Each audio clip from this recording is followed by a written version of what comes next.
Good afternoon, everyone, and welcome to today's presentation. Sister Experts Talk Homelessness, and it's a chance for two very respected sister experts to share with us and talk with us about the ongoing challenges of homelessness in the United States and globally. My name is Gail DeGeorge, and I am the editor of Global Sisters Report. And I'm Chris Herlinger, the New York and international correspondent with Global Sisters Report.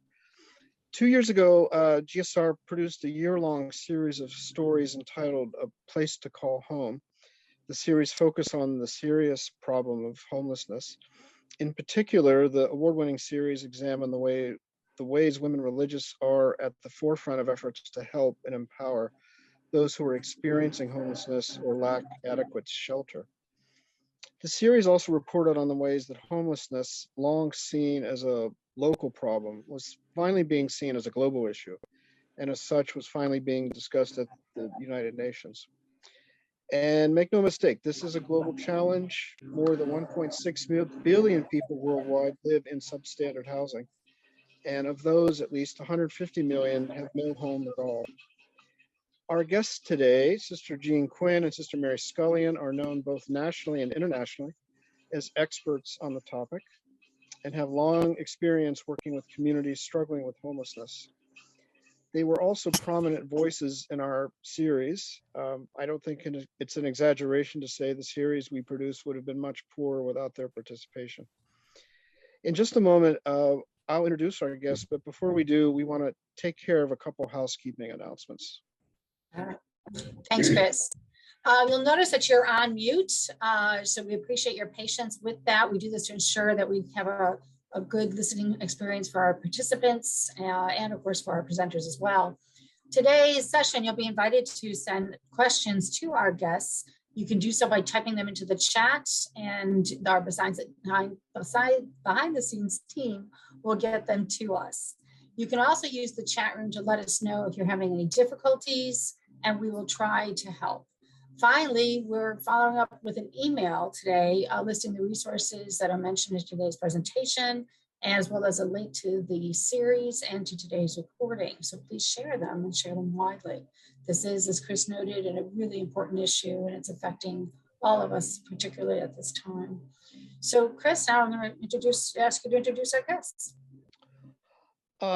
Yeah, I'm very happy to do that, Gil. And let me say it's a real honor and delight to bring these two sister experts together. This is the first time that they've met only virtually, but we hope someday they'll meet in person.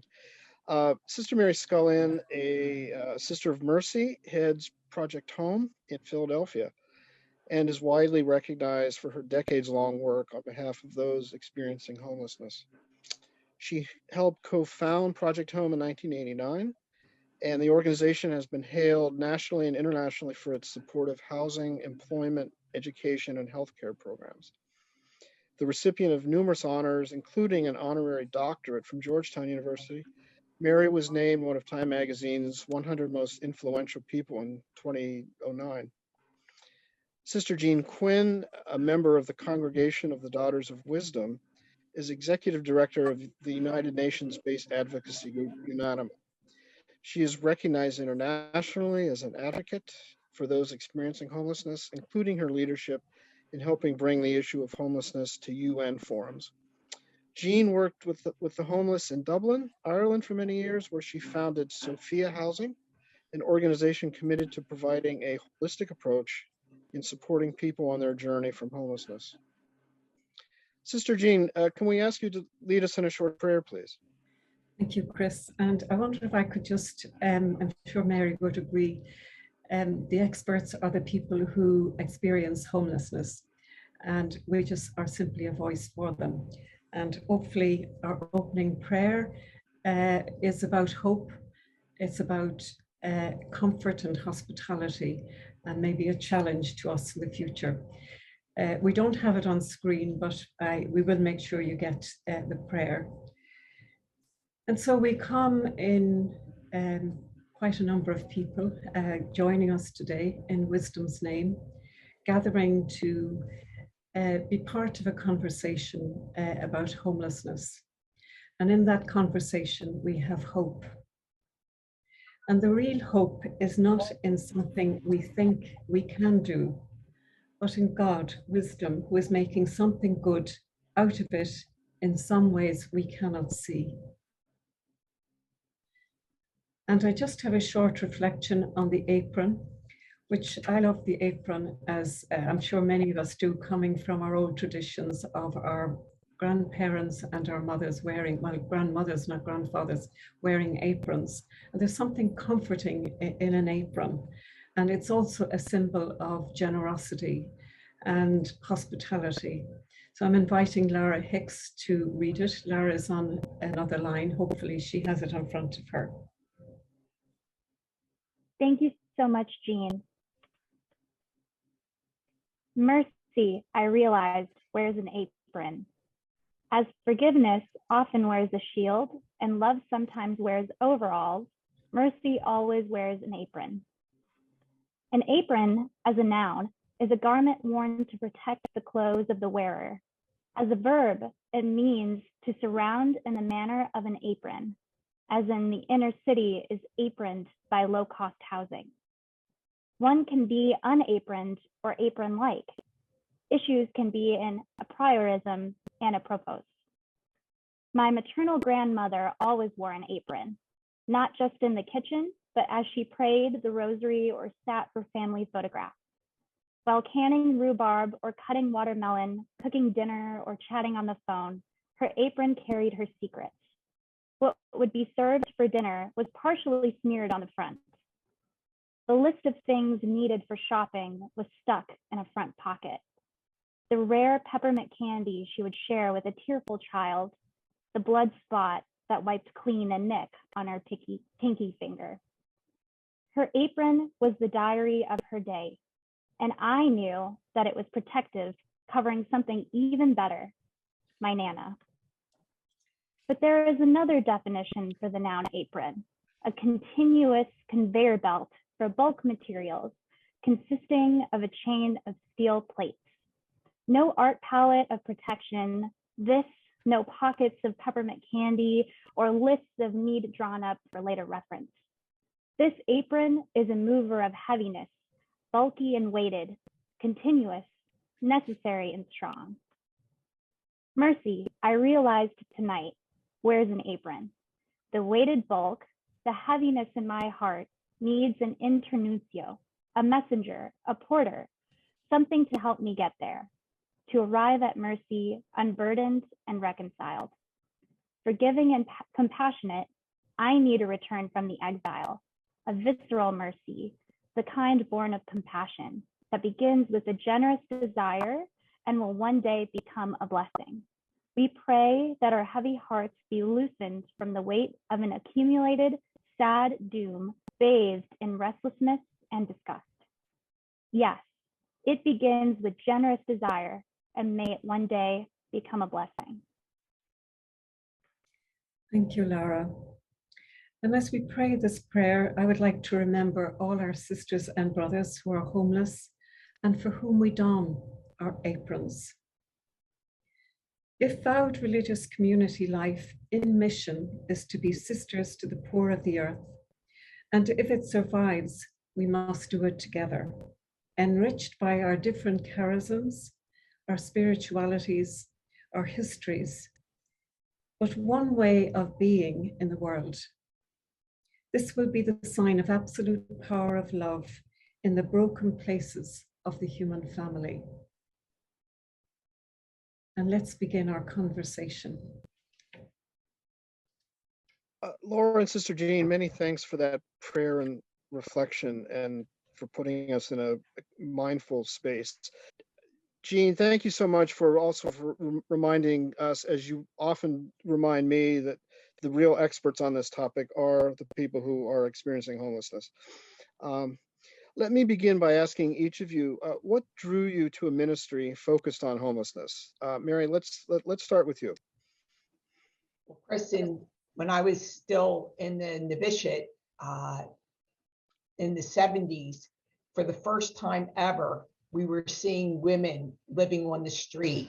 And this is, sometimes it's even hard for me to imagine this, but in the early 70s, there really wasn't homelessness like we know it today.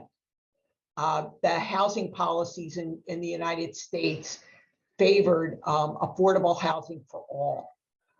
However, the people on Skid Row, which were mainly men, alcoholics, but for the first time in the 70s at St. John's Hospice, which is a soup kitchen here in Philadelphia, which again in the 70s served pretty much all men. For the first time ever, there were women at the back of the line. And those women were women who were deinstitutionalized from our mental health hospitals at that time. Deinstitutionalization, was just happening. And because of that, but really deinstitutionalization was excellent. What the problem was there wasn't affordable supportive housing for these men and women to move into. Nobody wanted people to be locked up into these, institutions. But anyway, there were, for the first time ever, there were women in the back of the line at St. John's Hospice. And what we decided to do was in the back of a bingo hall. And I was just entering the community, but there were sisters that were Mary Clock and Mary Ellen, much more advanced and mature. They just asked a couple of us to volunteer with them. And every night we took a night, we'd take the women from the back of the line, we'd go to the back of the bingo hall, we'd set up cots, we'd stay there. And in the next morning, we'd all leave.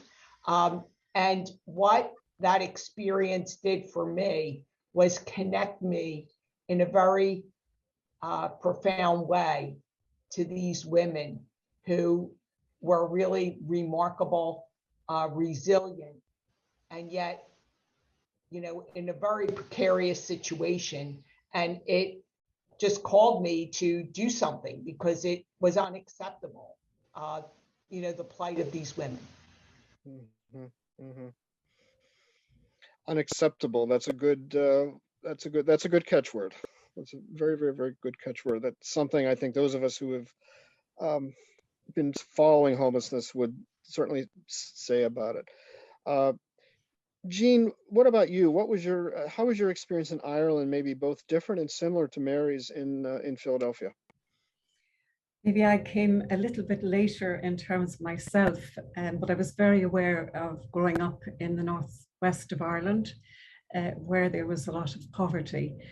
But I have a background in nursing, and in the 80s, I took a break to study theology and philosophy. And in the college at the time, it was mostly males studying, seminarians who were studying. And I was fascinated with the fact that they'd go in and out on buses, but they wouldn't see what was around them. But the thing that caught my attention was the liberation theologians, Gutierrez and Yvonne Guevara, and how God hears the cry of the poor. And I was trying to work it out from the whole idea of theology and what was at the gate of the college where there were homeless people. That was really the beginning of my journey.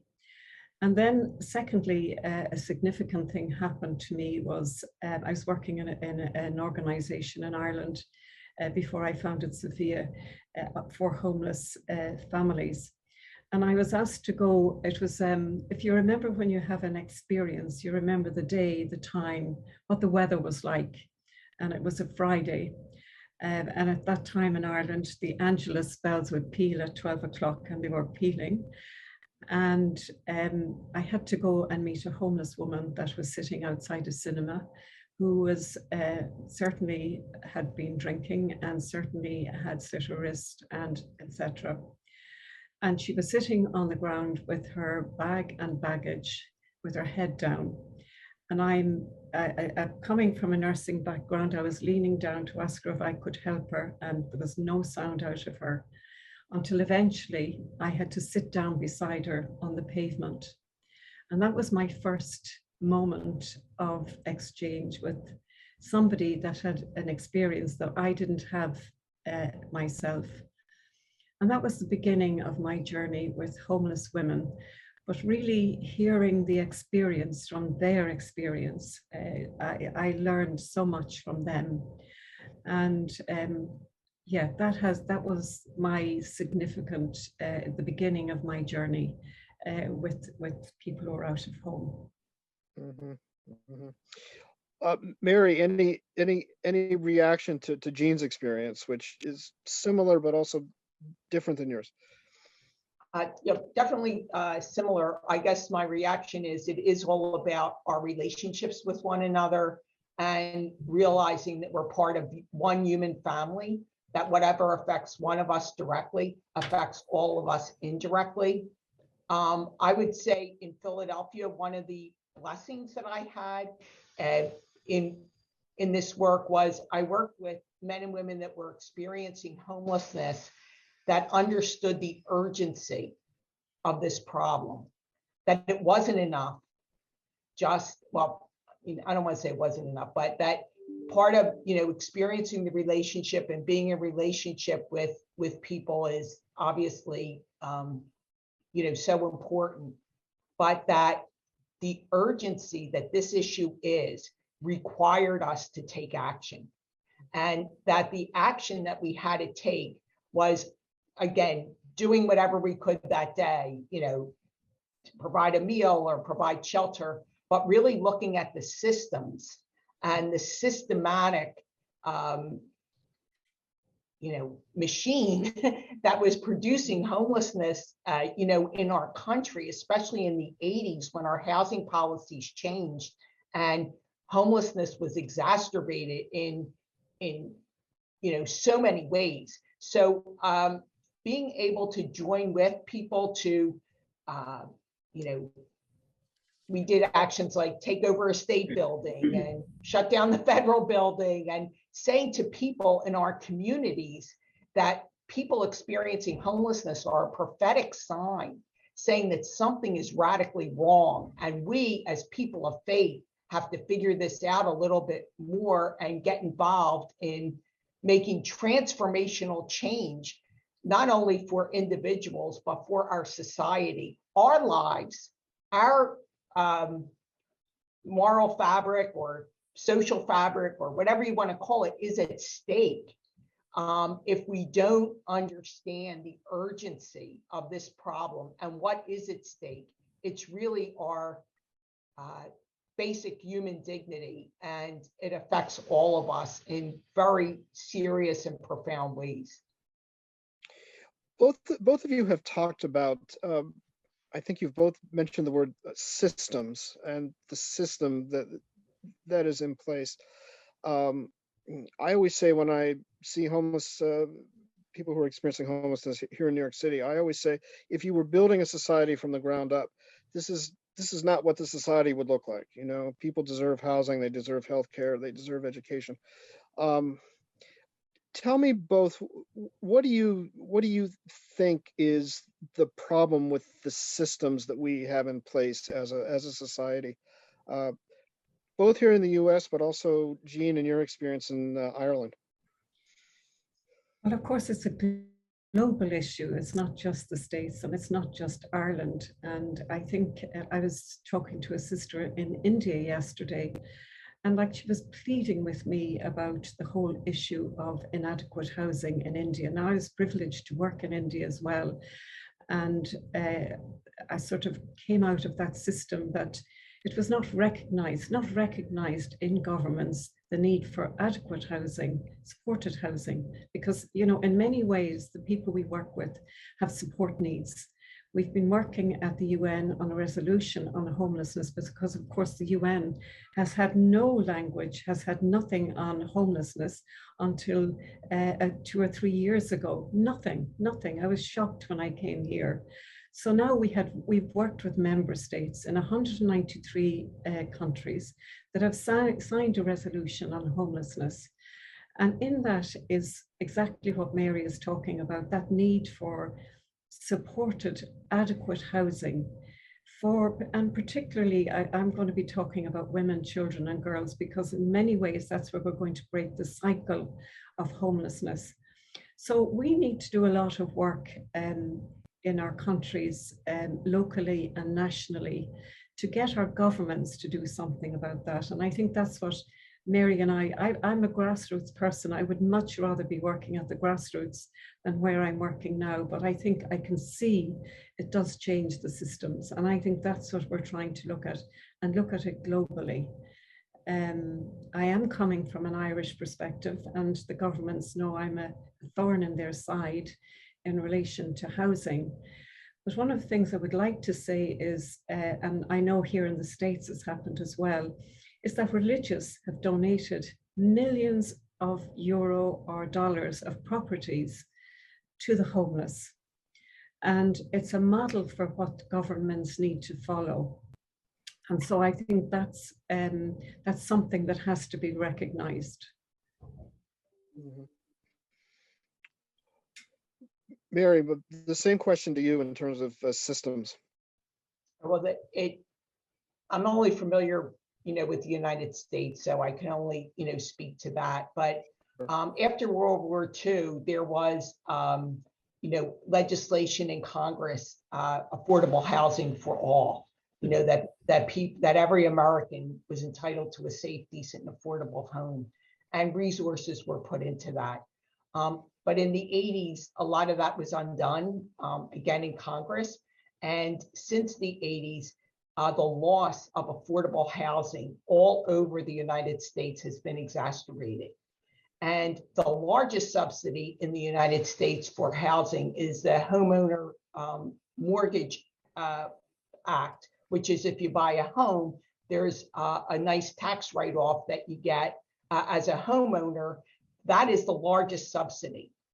And I think if some reforms were made to that subsidy, for the higher end net worth people, we would be able to pretty much solve homelessness for mothers and kids with that, with this, with the money of that tax, if it was, applied to low income families. So I think that, there's various tax structures, there's various housing policies in our country, and it benefits, people that are more well off, as opposed to people that are really struggling and in need.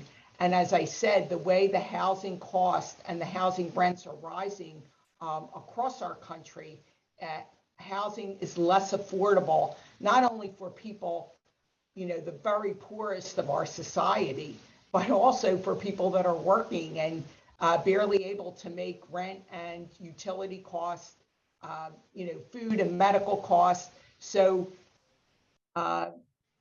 it's a combination of a lot of different things, but to make it really simple, what we say at Project Home is the single most important thing to ending homelessness today is affordable housing.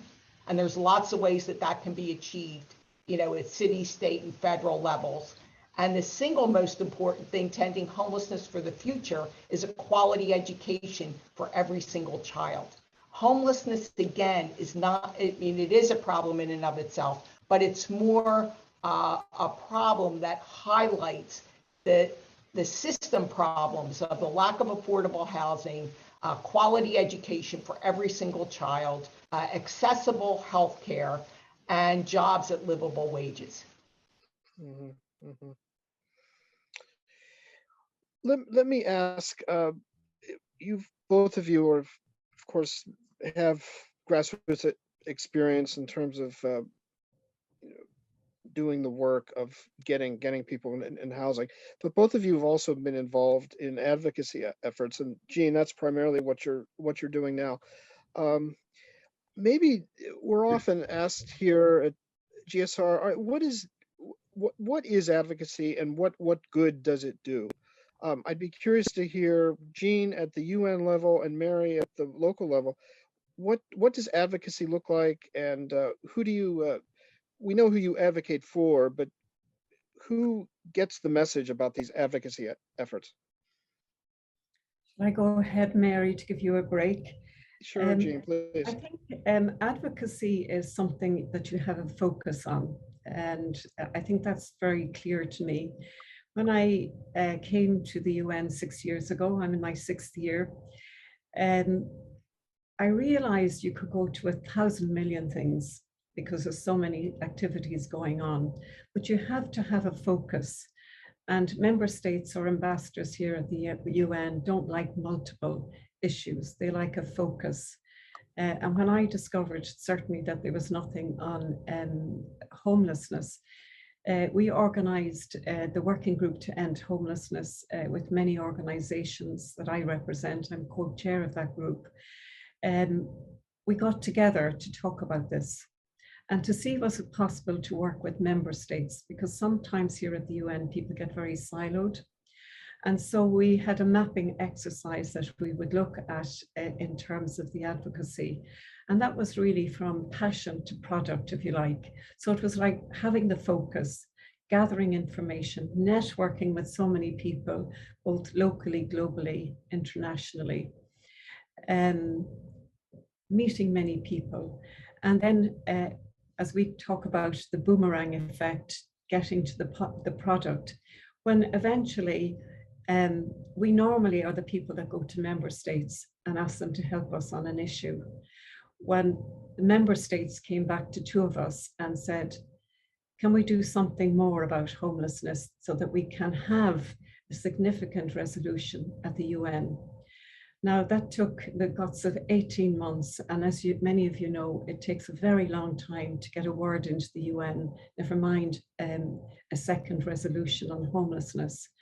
And that was really with all of the advocacy efforts, including people with the lived experience, that we were able to take to the UN and have a panel of people with the lived experience. And I had the opportunity to moderate that. And that was different. I was able to say, here are the experts on homelessness, and you have to listen.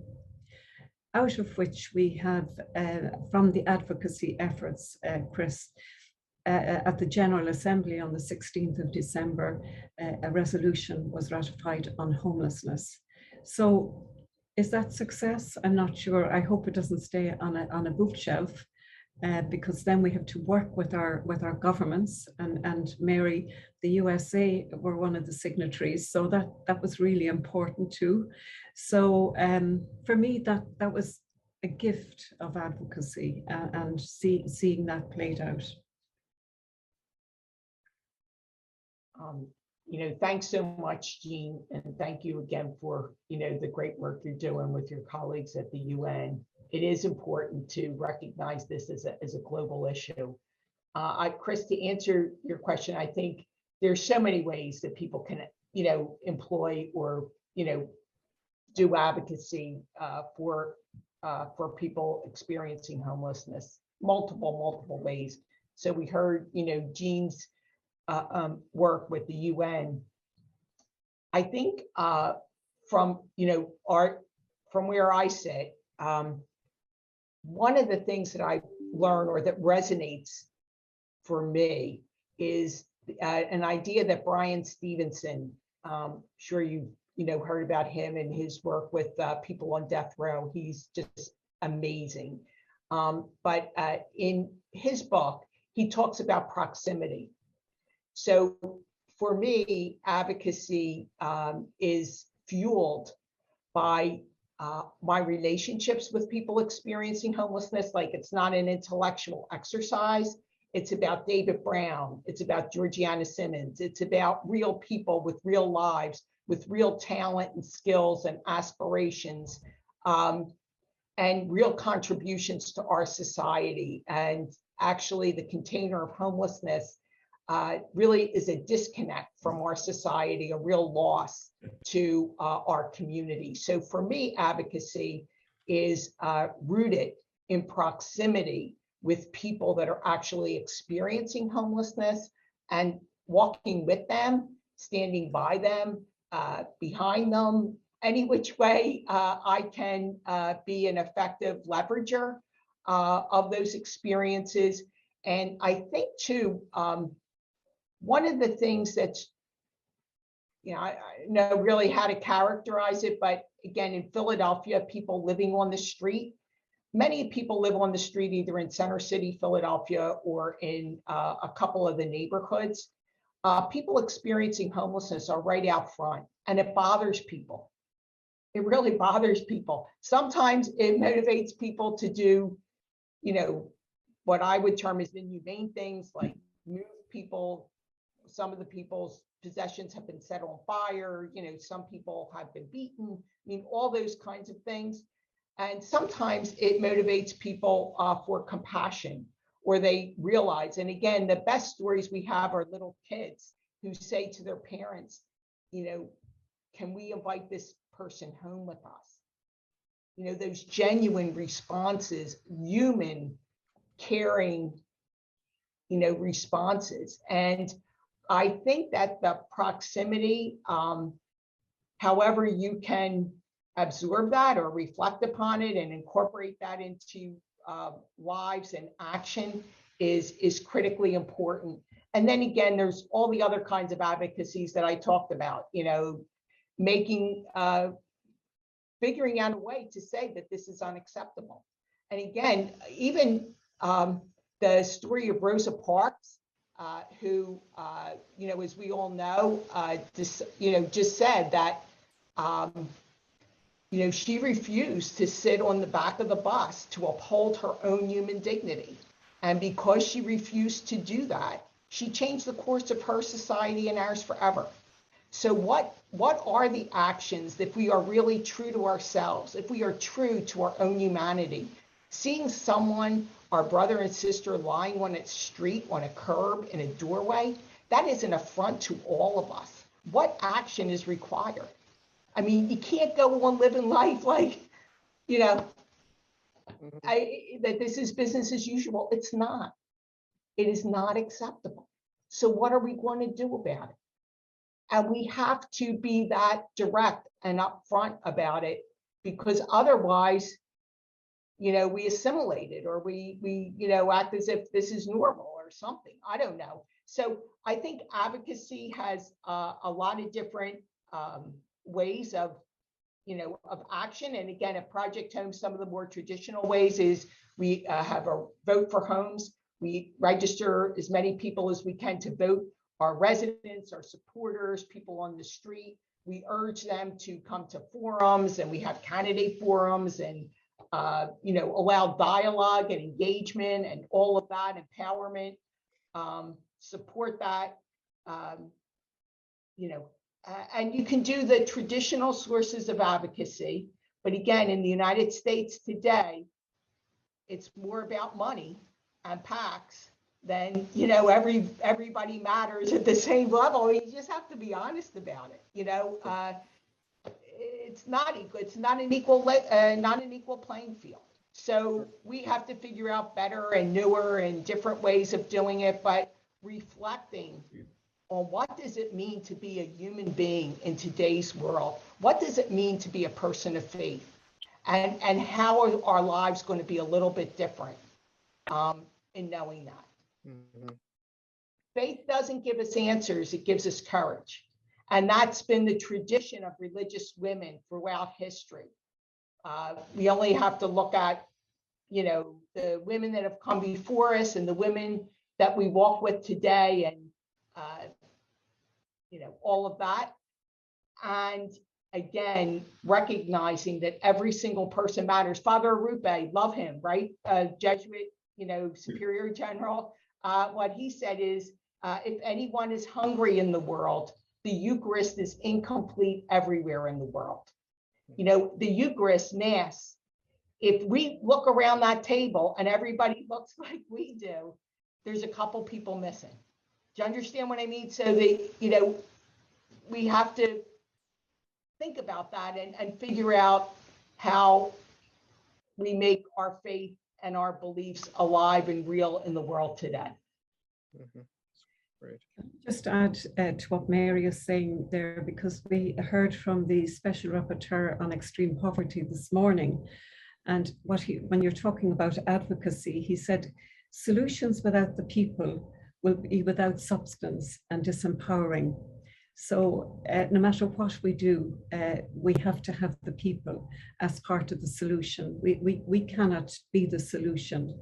And as they say to me, don't talk about us without us, Jean.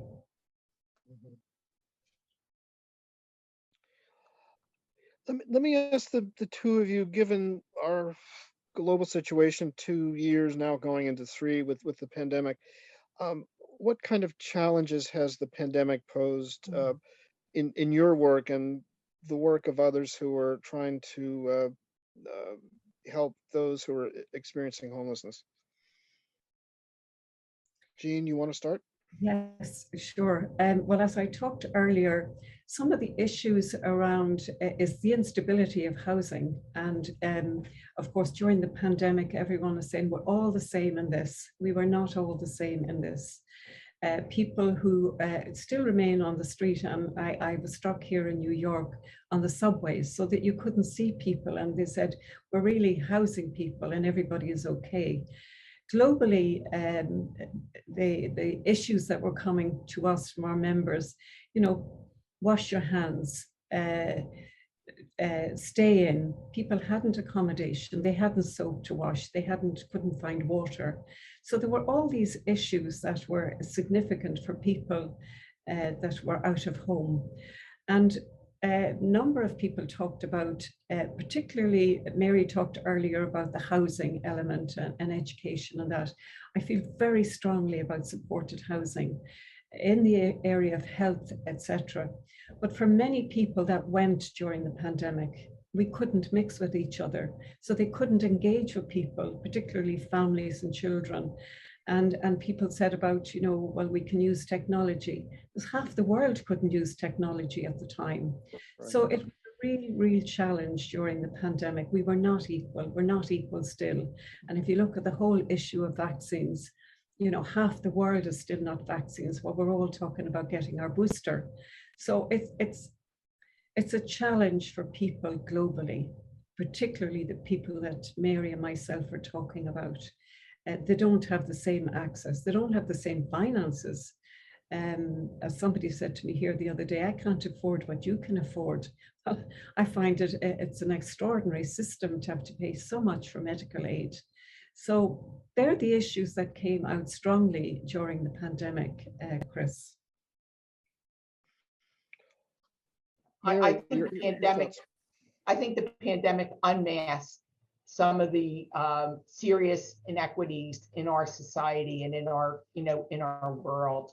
And, in a very basic level, shelters could not accommodate as many people as maybe they once had. So we definitely, I think, all throughout the United States saw a greater number of people on the street.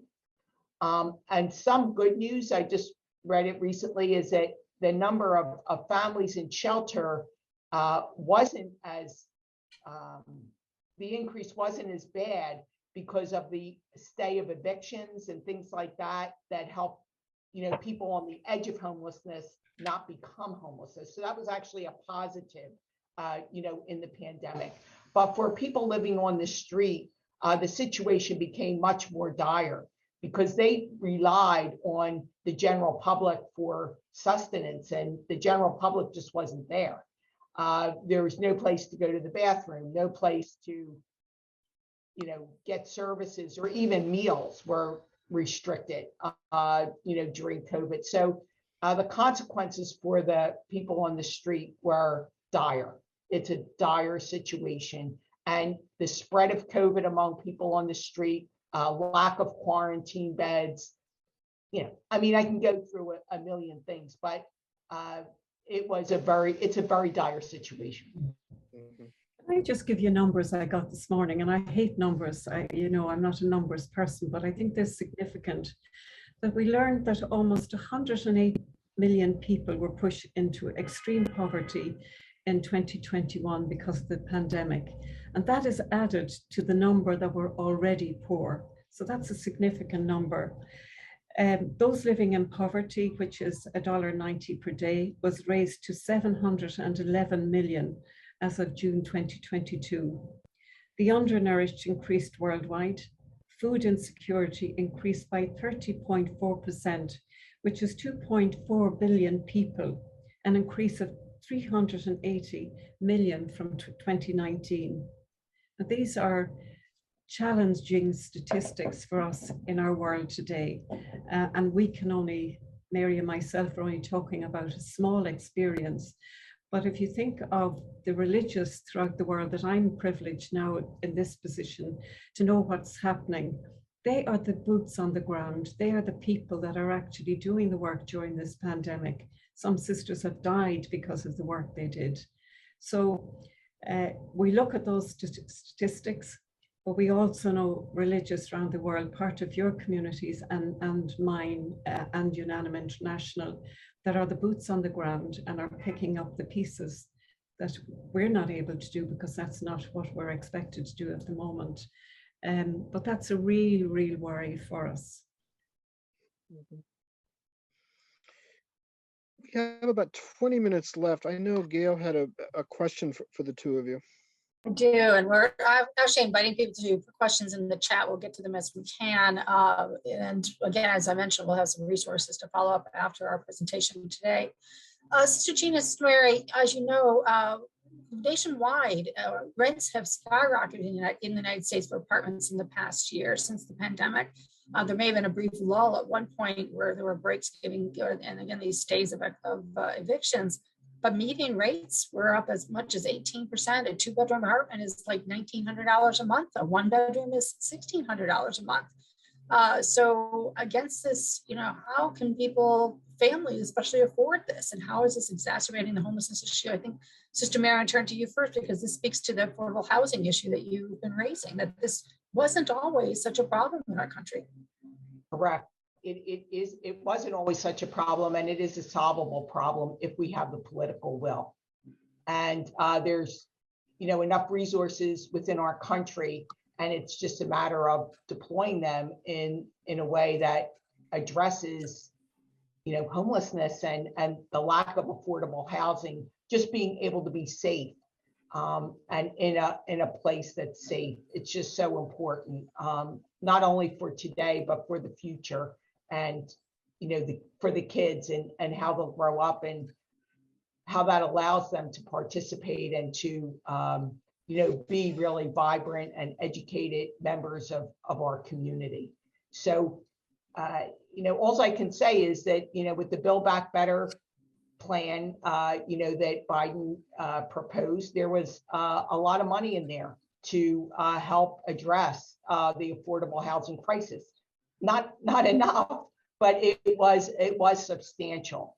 And I think as Congress people and senators come back to their hometowns, they're hearing more and more about the crisis of affordable housing. For the first time ever, the Pew Foundation did a study. I mean, they've done studies in the past, but the number has never been this high. People in the Philadelphia area said that 49% of people in Philadelphia believe affordable housing is a crisis and needs to be addressed. So I think the more and more that we are educating people in our schools, in our universities, in our healthcare systems, that like housing is healthcare, that you need affordable, safe housing to educate your children. Like all these issues impact one another and impact the lives of people in our community, our brothers and our sisters. And so I guess it's like an inadequate answer, but the answer is until we as Americans are ready to put this as a serious agenda on, for our political leaders to address with integrity, with compassion, with humanity, we have to, as Americans, take back our political process and elect leaders that are truly representative of all Americans and our interests, and all the nonsense that we hear in Washington, D.C. And, I don't have to go through it all for everybody on this call, but to raise our voices with compassion and integrity, to raise our voices saying that we are one human family, and then to act in our daily lives as best we can to, live out that statement and that that aspiration, that we truly see one another in our community, that we truly get out of our comfort zones and go where people that we normally wouldn't interact with are, and interact and join with them to be allies in racial justice and social justice and economic justice. We can do it. You know, there is hope. There is, you know, so much that can be done. And I've seen so much transformation and change by, you know, so many leaders, including men and women that have experienced homelessness. And I'm excited and hopeful to, you know, be in the mix and to try to lend whatever little bit of support and help I can to, you know, to further that. But it's the burden is on us. Yeah, affordable housing. Again, Gina, again, this is not just a United States problem in terms of the affordable housing. Rents are worldwide.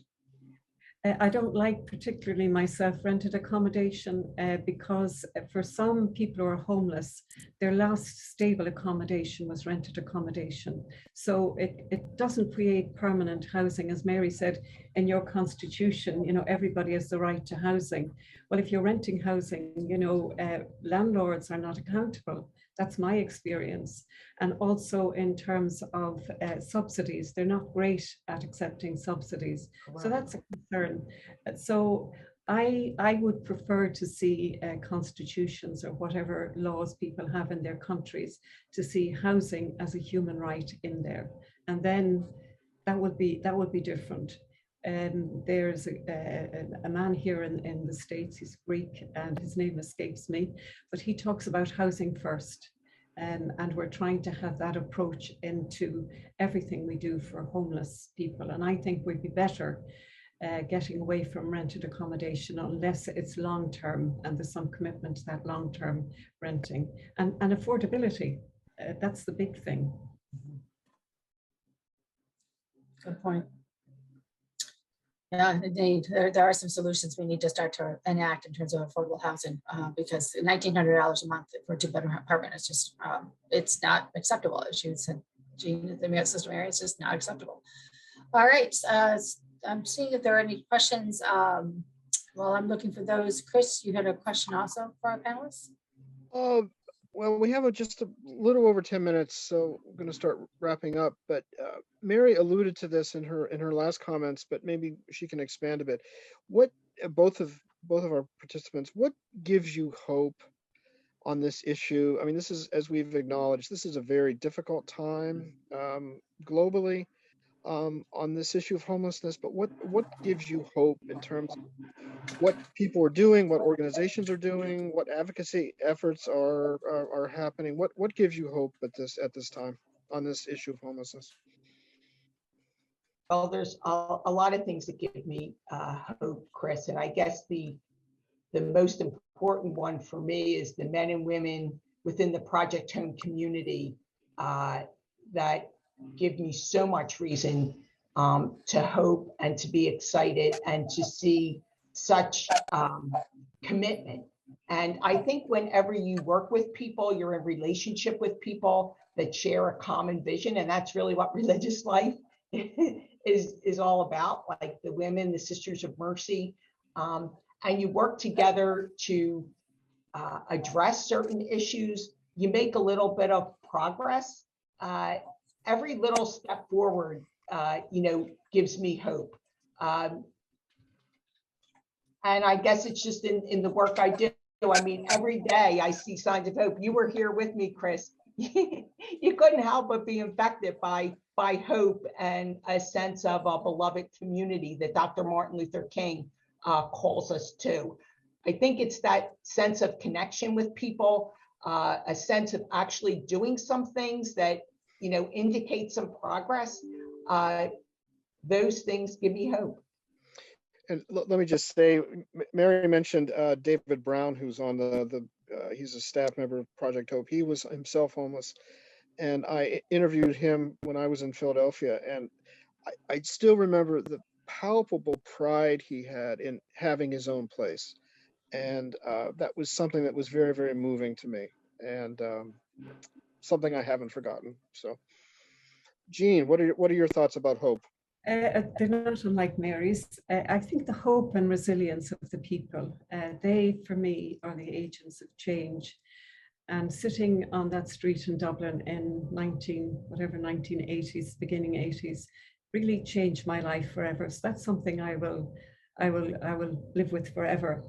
I think the other thing that has changed dramatically is how we as religious work together. You know, in the past, I certainly know in Ireland, maybe the Mercies were teaching and we were nursing and somebody else did the social work, but actually we're now collaborating. We find there's an engagement with our own charisms. And somebody wrote to me recently and they said, "At last, mercy and wisdom have danced." So you will like that one, Mary. But I think that's a real gift where we can collaborate together, we can have a focus on whatever it is, and we can engage together. I just love that way of working and collaborating. I also think the Black Lives Matters movement, the racial justice movements of various, in various ways, the whole experience of saying with the policing issues and the violence and how we can better keep each other safe and work with each other, again, give me hope. It's change. It's calling us to change. And that, again, I mean, that's outside of, well, that's inside as well, a Project Home, but also, other external organizations. I think the network, the Sisters Network organization that joins together and does advocacy, for religious women in the United States gives me hope. I think there's so many reasons to hope, and there's so many reasons to just be open to God's grace and be willing to make some, for me, my, changes in my life and the way I do things as well. Makes me feel alive and hopeful. That's great. I think we have one question from Scott Hill. He has his hand up. Can we unmute Mr. Hill and have him ask his question? Well, my question was, I've been wanting to put a question in the chat box, but it said it was disabled. So I imagine there are a lot of people who have questions. But my, one of the things I'm here in California, and back in 1960s, late 60s, the governor closed the institutions here, mental institutions here in California. I take calls at night in a ministry I'm involved with. I work on the streets, and a lot of people I encounter suffer from some kind of, we've got a huge problem with with fentanyl here in the streets in the Bay Area, which is a major problem. But that tells me there's a lot of people who are suffering out there on the streets from my encounters. And some of it is suffering from emotional some kind of emotional issue, some deep wound in their lives that's not being addressed. Much of the conversation has been around homelessness, but it doesn't address some of the more systemic, underlying health issues that you mentioned. Can you address some of that? I'd be happy to take that. That's pretty much, what we do. Mental illness and addiction are equal opportunity diseases in many respects, but it does impact people that are poor in a very particular way, because if you're well off, you can still live in a house. But the people who live on the streets overwhelmingly are experiencing some health crisis, whether it be mental illness, addiction, physical challenges. So you're 100% right about that people that are homeless, about 15% of the population that's homeless is actually on the street. Most people experiencing homelessness we don't see. They're in shelter, overcrowded conditions, abandonments, cars, but they're not visible to the eye. But the people with serious behavioral health issues are often right out there on the street. And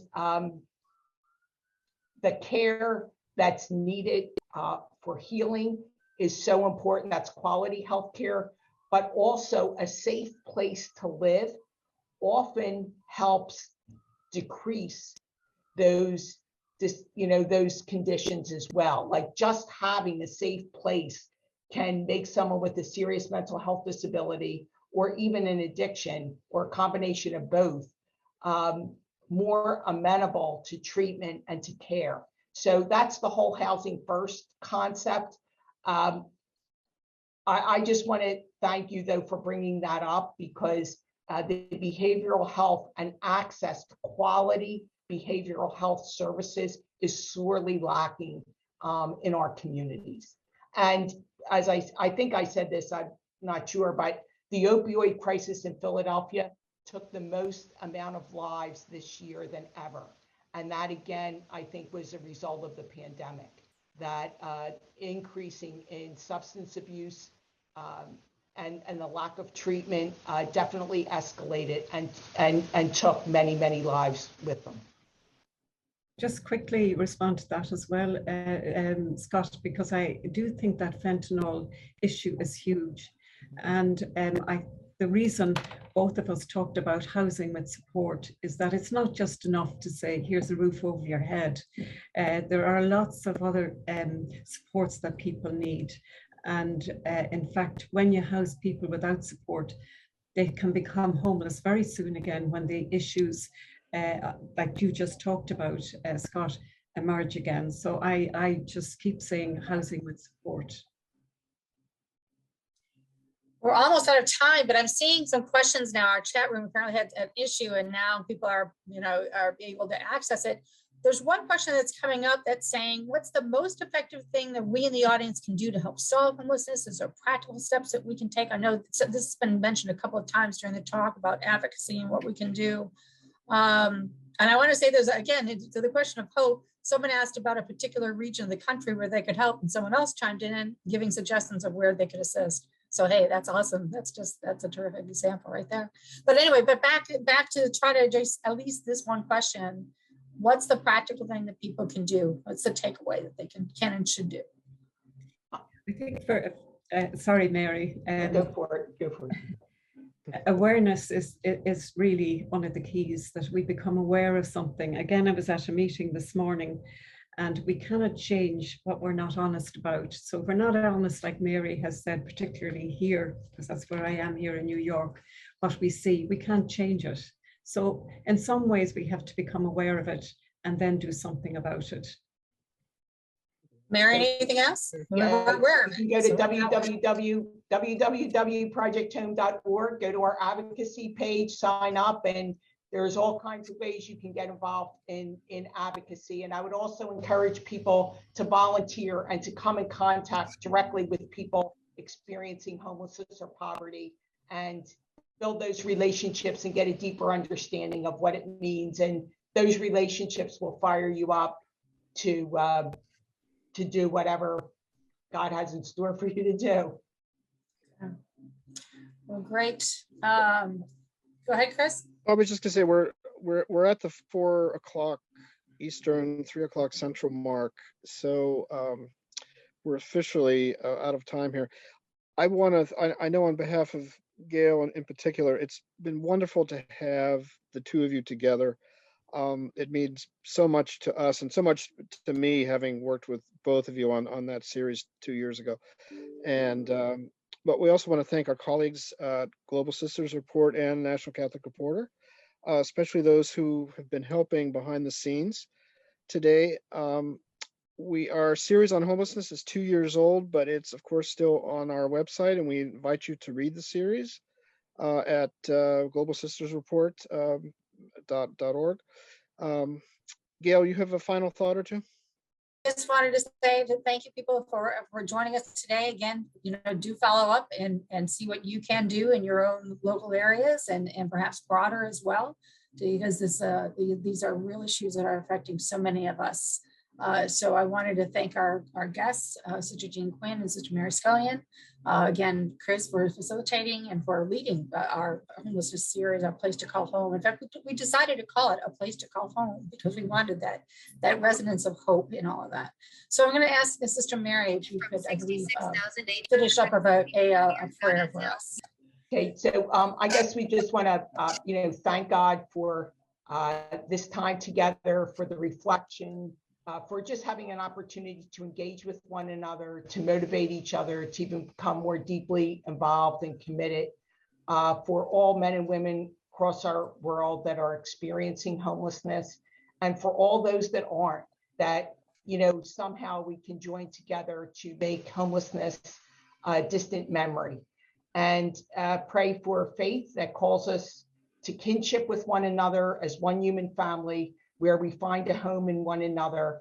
And at Project Home, I'll just end the prayer by our statement that none of us are home until all of us are home. Amen. Amen. Amen. Amen. And that, go forth and do what we can, bring shelter to others, and indeed to see others as one human family. Thank you again, sisters. All right. Take care. Bye-bye. Thank you so much, all of you. Thank you.